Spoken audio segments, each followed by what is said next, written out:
top of six. Everybody to stand for the Pledge of Allegiance. Jim, lead us to the Pledge of Allegiance. I pledge allegiance to the flag of the United States of America and to the republic for which it stands, one nation, under God, indivisible, with liberty and justice for all. Very good, Jim. When I learned that Pledge of 48 times. Just a heads up, no comment on that. So Lester Bartell, mystery line. Thank you. All right, we're going to do a roll call here. Make sure that we have all of the trustees noted and department heads and officials. All right, item number 3.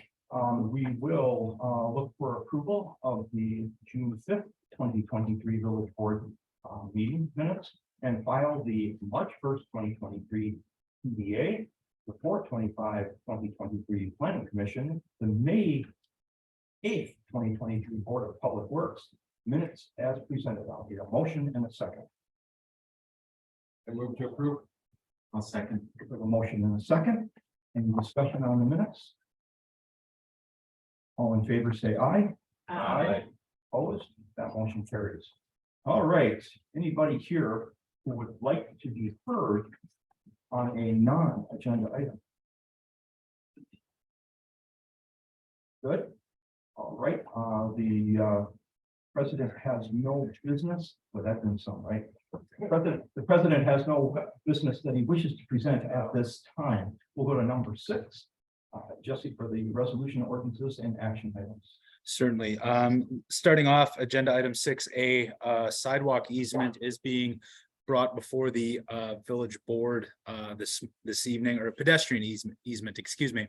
Our next door neighbor, Curia, formerly known as Cedarburg Pharmaceuticals, has offices obviously next door, but also offices fronting Cheyenne. There is a lot of pedestrian traffic in between point A and point B. That said, their initial plans were to simply create a walkway from their front door out to the curve, crossover. When we brought it to their attention, that would create an unsafe pedestrian situation being right on a curve like that. We struck up a conversation with them to bring an easement across that portion, the eastern portion of Village Hall's front yard. Now, this would not be in the public right of way because of utilities and other vegetation that's already well established. So that's why an easement is required. If it was in the public right of way, we could simply build the sidewalk and move on. So that said, because it is not in the public right of way, this easement agreement is brought to the village board for consideration.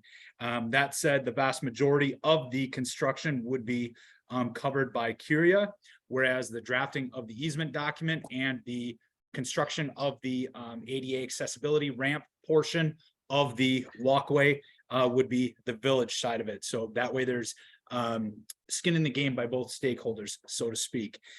With that, legal counsel has assisted with the crafting of this easement document. It has been also shared with Curia. And so that is the introduction for this item this evening. Okay, I see we have a sidewalk plan, rail photo, and Justin easement agreement. Yes, sir. I'd like to have a motion in a second, then we can discuss it after that. I'll make the motion. I'll second. Give you a motion in a second. Any discussion on this action at this point in time? I think that's. We will recognize. Andrew, I think I know the answer because I've seen it in here, but I want to make sure they're responsible for optional plowing on the sidewalk. Okay. Thank you. Yeah, good. Any further discussion? Mr. President, I hit a few high points. It's a private easement for Curia and its employees. It obviously only leads to and from their facility. They do maintain all snow and ice removal. The village would continue to maintain the grass, but we do that now. That wouldn't really change. And the village will get a full indemnification if anybody falls, hurts themselves. The village can actually has the right to inspect the sidewalk and mark it or determine if it needs repairs. And if it's not repaired, go on the site and fix the sidewalk if that should ever become necessary. And if the easement would continue forever until another sidewalk would become available or Curia would ever violate the terms. Okay, any other further discussion of this item? We have a motion and a second. All in favor, say aye. Aye. Opposed? That motion carries. Let's go to the report of the Board of Public Works. We have under item one, a project contract for a micro surface, surfacing of roads, a contract to Struck and Irwin Paving out of DeForest, Wisconsin, not to exceed $150,000. This is the road maintenance portion of our annual road program, whereby a road whose grading, Paiser rating is slightly lowered, but not in very bad shape, is able to be recoated, if you will, and thus extending the life of that road. It is still of a somewhat new practice here in Grafton, in that staff looking at creative and innovative ways to stretch our dollar with regards to improving roads throughout the village, and not just limiting ourselves to reconstruction all the time. So with that, we have the reconstruction program, which is different. This is the road maintenance program funded within the general fund, whereby, yes, we are in essence resealing or recoating a road. Director Thomas could definitely give much more specifics on the process, but the contract is coming out of, as recommended, from the Board of Public Works for the village board. Okay, we'll do another motion and a second on this, and then we'll discuss, answer questions. I'll need a motion and a second, please. I'll make a motion to approve. I'll second it. We have a motion and a second. Any discussion on this project? Amber, do you have anything you'd like to add? Unless there's any questions. So basically, this is what continuing the process that we've had. And so your past experience with this has been very good, and it's a different company, right? It is the same company. It This is is the same third company. year we've used this company and used this product with very good results. So So any other further discussion on this item? We have a motion and a second. All in favor, say aye. Aye. All right. Move to the next one, which is an improvement adopt the resolution accepting the 2022 compliance maintenance annual report and submittal of the report electronically to DNR as required. Well, not to downplay the importance of this report, this is our water quality report that we need to submit to the Department of Natural Resources each year. By their regulations, it must be accompanied by a resolution. Hence, it is before the village board this evening.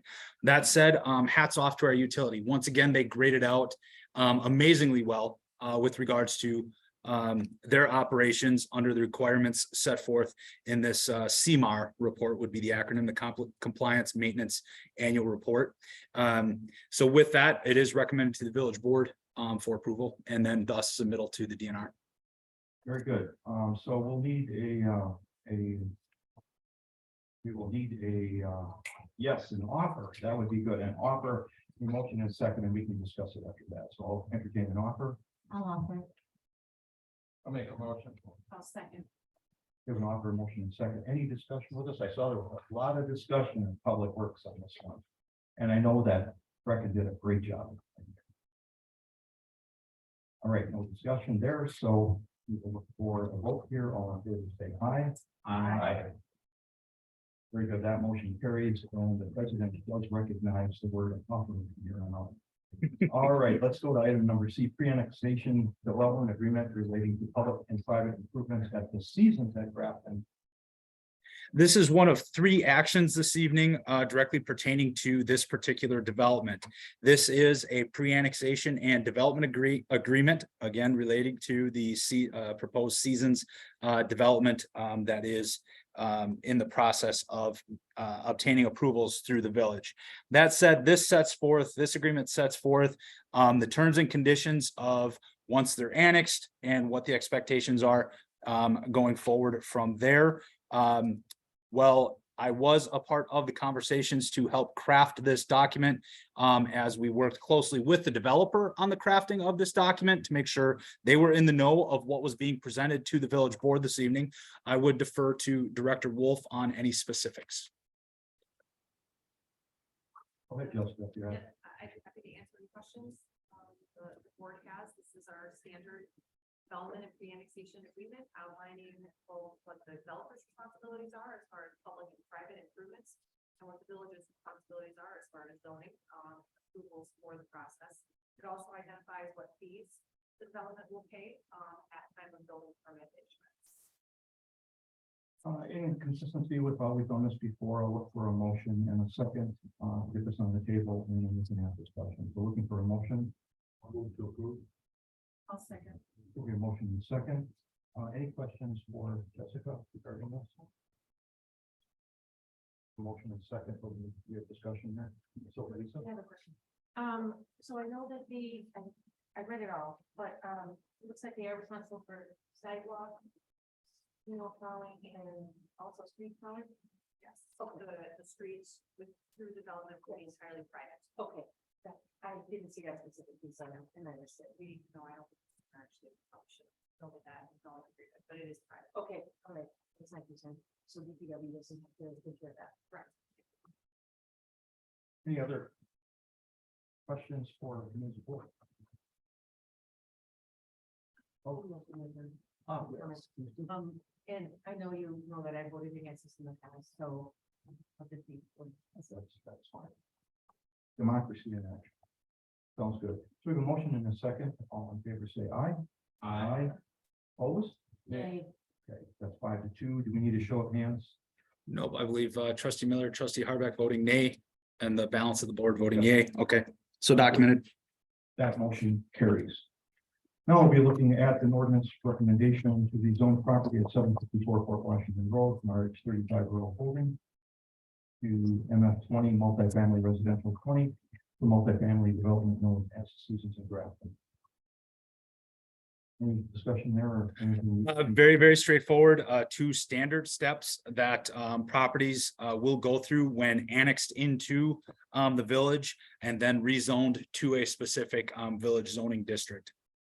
Okay, very good. I'll look for a motion in a second. I'll second. Motion in a second. Any discussion on this? All right, we have no discussion, so we have a motion to approve this. All in favor, say aye. Opposed? Nay. Right, and I think it's the same as the last one, so we won't need to raise hands here. Okay, very good. Let's move on to department and officers reports here. Mr. President. For both of those items, keep it as one. No, they had individual votes. There's the rezoning from the Rezoning. rural holding. Okay, I'm sorry. Right. Yeah, Some okay, I annexation. apologize. So there's the annexation is item D1, and then item D2 is the rezoning of the property. Okay, so did we not do one? We did one. We just did two ordinance recommendations to rezone. Yeah. Okay, so we have them. Those are, No, I believe the action item was for. The rezoning. One. See the second motion for D2. Correct. okay, we'll have a second motion for, so as I understand, we have one approved at this point in time. We have the annexation. Yep, approved. Okay, we have annexation, ordinance and recommendation to rezone property. I believe I said that, but I'll restate it. Ordinance recommendation to rezone property at 754 Port Road from RH 35 holding to 35 to MF 20 multifamily residential 20 for a multifamily development known as Seasons in Grafton. I'll look for a motion and second on that. A motion to approve. I'll second. We have a motion and second. I would assume no discussion on that one. And we will take a vote. All in favor, say aye. Aye. Any nays? Nay. Okay, good. We got that out of the way. Now, let's go to department and officers report. Do you have anything you'd like to share on the MMA legislative committee? Sure, I did not attend this last time, but I did speak with Mike, so I didn't have some information. Okay. So the legislative committee met on Wednesday. Were you able to go in? Okay, that's okay. They hosted somebody by the name of Trevor Noble from the DNR. And he was there to talk about PFAS chemicals, which we've been talking about lately at Public Works. They're known as the lifetime chemicals and never go away.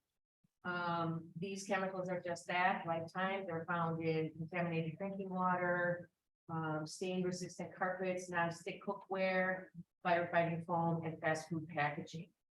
The municipalities are being tasked with safeguarding public drinking water, protecting ground and surface waters. We also need to be prepared to take emergency action to protect the public should the need arise if something does happen. We should also be making sure that people who are responsible for contamination are following the rules. Currently, the state is working on legislation and the federal government is working on a bipartisan infrastructure law. More to come with that soon. There's also an update on the sharing of the Washington County sales tax that they've been talking about.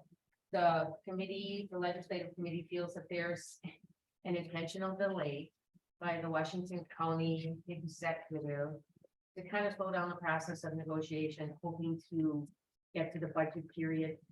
And then whatever monies that the municipalities are asking for would be lost because it wouldn't be included in the budget. So they are asking all the municipalities within Washington County to kind of get on board, support them, try to talk to their county. And I know that we haven't really done any conversation like that. I know Zachary probably does. Right. So there's more to come on that also. There may be one more meeting in the next few months, but then there's kind of a break until September.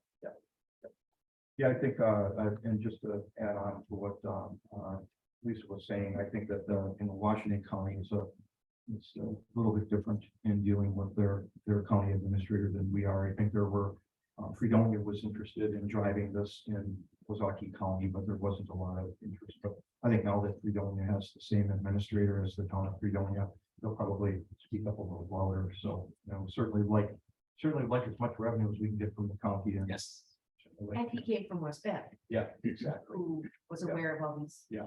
So I think, as we look forward to our issues with, I think what you're going to be covering next, we'll look for as much revenue as we can certainly get.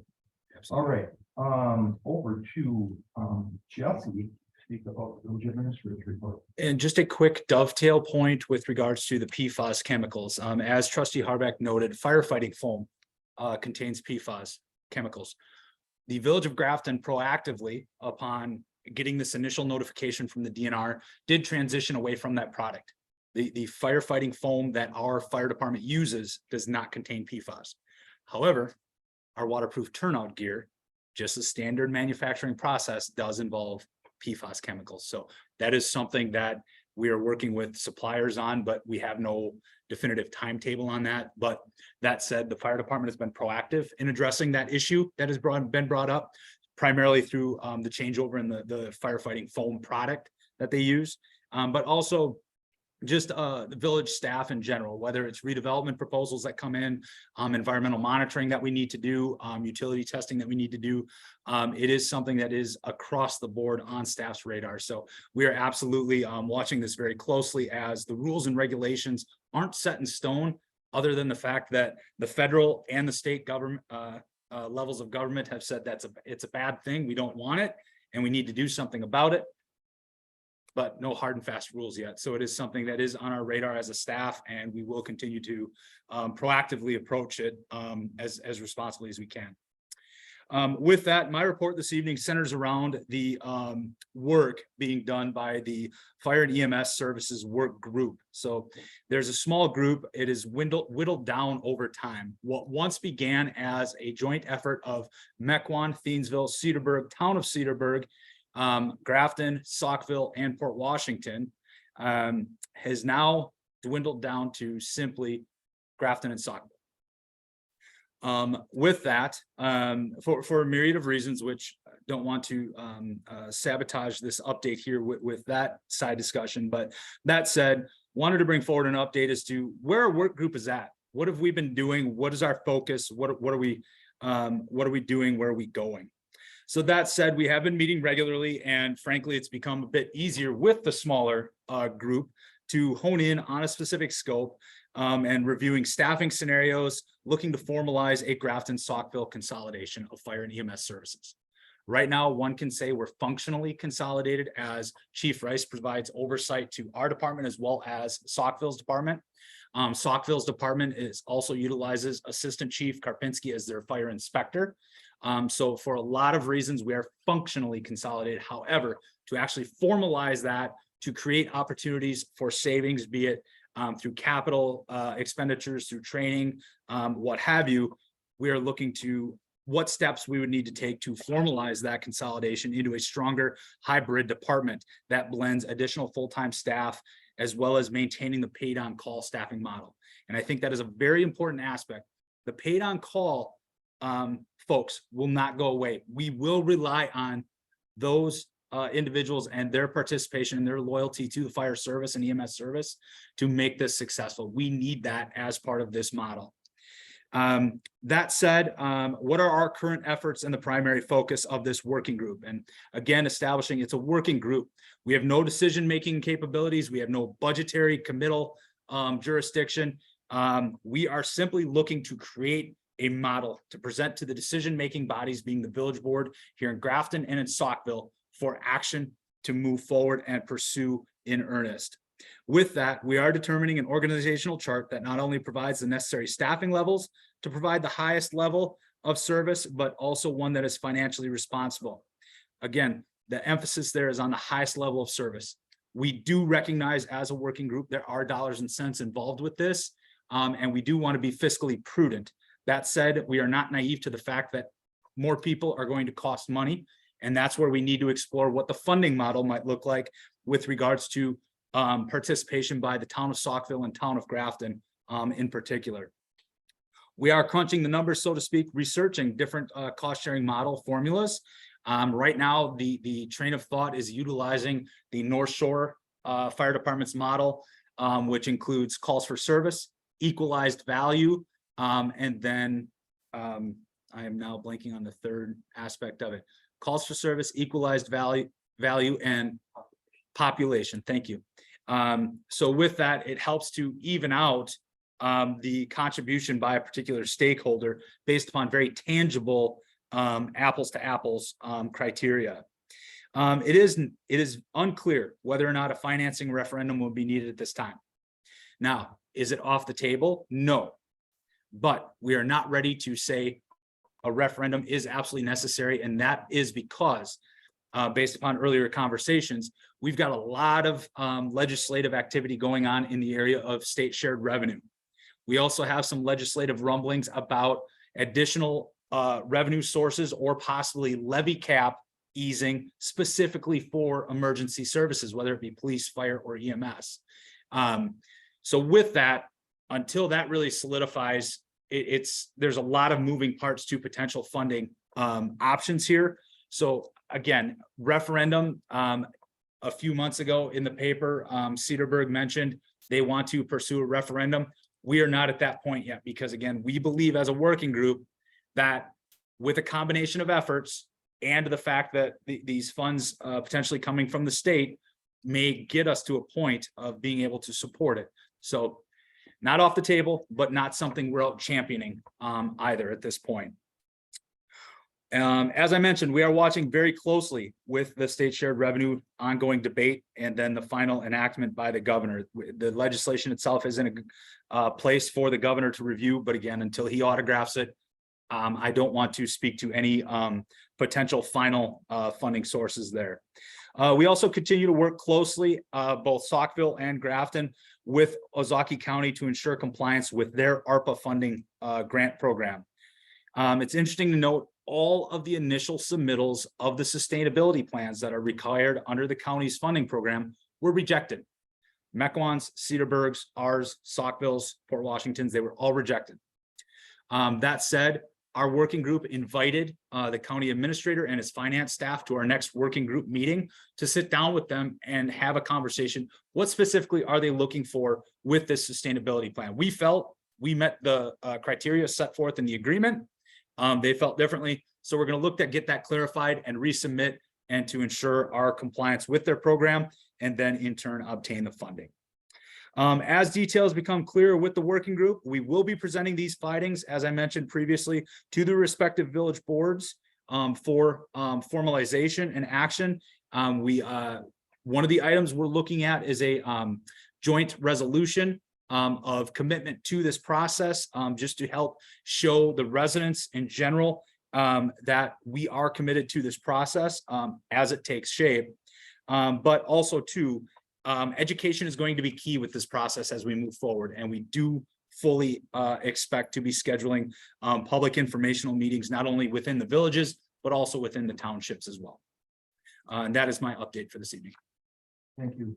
I just want to thank Jeffy for his volunteer leadership As far as this group has been, it's been a long run for all of us, and we're really starting to pick up steam on this, which is great. I'm really happy that we're looking for that cooperation with our towns here in Saukville, make sure that we can make this work. All right, on to licenses. Looking to get a motion and a second to approve operator's license in the Village of Grafton. I'll make a motion to approve. I'll second. Motion and a second. Any discussion on this at all? Trustee Love, you might consider abstaining or separating. Maybe I should take that motion back. All right, we have a motion and second. Will anybody be abstaining here? Otherwise, we'll be looking for a vote here. All in favor? Aye. Opposed? And Ms. Luke? All right, that motion carries. All right, next thing here is the report of bills. Didn't see a lot of comments back and forth today. I haven't seen any, and that, I don't know if that is like. No. There was pretty much straightforward, but I just one voice to it. So. That's on the finance department. I will give them all the credit in the world. We look for a motion in a second to get this on the table. I'll make the motion to approve. I'll second. We have a motion and a second. Is there any discussion of items that are up there? Yes, Clark. I do want to note that I will abstain because one item pertains to me. Okay, good. Thank you for that identification. So any further discussion? All right, we have a motion and a second. All in favor? Aye. Okay. All right, now, number 10, we're going to convene to go into closed session pursuant to Wisconsin statute 19.85. One, for employee disciplinary matter. Now, this requires each one of us to be full. I'll start at this end with Lisa. We would like to go to closed session. Yes, yes. Aye. We need a motion. Yeah, we need a Okay, motion. I apologize. I need a motion for that. We go to closed session. I'll second. Okay, so we have a motion and a second. I apologize for that. And now we have Aye. Aye. aye. Aye. Aye. Okay, we will vacate the room for closed session. I'm thinking we're probably going to be about 20 minutes or so, but we'll